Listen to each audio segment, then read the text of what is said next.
Ya, bersama kembali bersama kami, dan kalau tadi seperti yang disampaikan oleh Pak Yat, pada dasarnya intinya bahwa pada dasarnya perbaikan kehidupan termasuk juga mungkin perbaikan lingkungan tempat tinggal juga sangat diperlukan. Betul. Terutama juga di wilayah Jakarta seperti Jakarta Utara. Tetapi kalau tadi Pak Heru kan juga mengatakan bahwa verifikasinya ini bermasalah sehingga banyak yang salah, dan kita sepakat bahwa itu ada miss di konsultannya. Lantas apa yang kemudian akan dilakukan, Pak? Ya, jadi ini kan data sudah masuk ke kami nih. Data sudah masuk, saya tidak tahu juga, harusnya konsultan itu harus diimbangi dengan dia didampingi oleh di bidang sosialnya, didampingi oleh tata ruang. Tata ruang minimal ketika dia awal melakukan pendataan awal kepada masyarakat itu, dia sudah mempelajari dan dia sudah mengantongi tata ruang. Dia sudah tahu, oh ini tata ruang di sini ini tidak bisa kami data. Biasanya yang menunjuk konsultan itu siapa, Pak? Dinas Perumahan. Dinas Perumahan. Sekarang data sudah masuk ke saya selaku Wali Kota Jakarta Utara, nanti dipersalahkan saya nih tidak mau. Tetapi ke depan saya akan memberi catatan-catatan kepada Dinas Perumahan, lokasi ini sejumlah 14 di kelurahan ini adalah terkena rencana jalan. Lokasi ini adalah terkena ini, lokasi ini PHU. Selanjutnya saya serahkan ke Dinas Perumahan.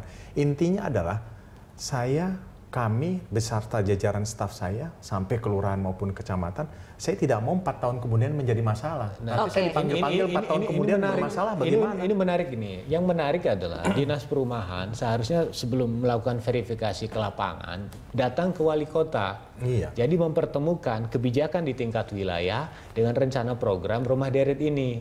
Jadi jangan sampai data yang sekarang masuk itu berbenturan dengan kebijakan yang sedang diarahkan. Pernah nggak sih Pemkot ini memberikan rencana tata ruang itu ke pihak kontraktor, ke pihak konsultan seperti itu? Saya tidak paham ketika mereka datang ke lapangan. Saya tidak paham. Tapi tiba-tiba data itu bukan tapi pada suatu saat data itu sudah masuk ke kantor wali kota dan saudara wali kota harus memverifikasi. Saya di dalam sebuah SK gubernur, para wali kota adalah verifikator. Nah, verifikator yang terakhir.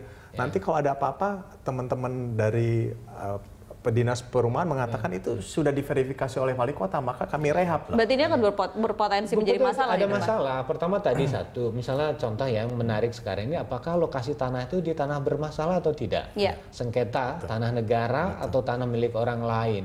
Kalau misalnya di beberapa tempat, saya pikir harus ada di atas segel, ditunjukkan bukti sertifikatnya bahwa masalah ini tanah aman. Ya kan, rumah milik sendiri. Nah, bukti-bukti lah itu yang harus bisa ditunjukkan. Jadi tidak dibangun di atas tanah bermasalah. Kedua, misalnya ada surat perjanjian bahwa ketika rumah sudah direhab, tidak akan dijual, tidak akan ini, sehingga bantuan itu menjadi tidak bermanfaat, ya kan?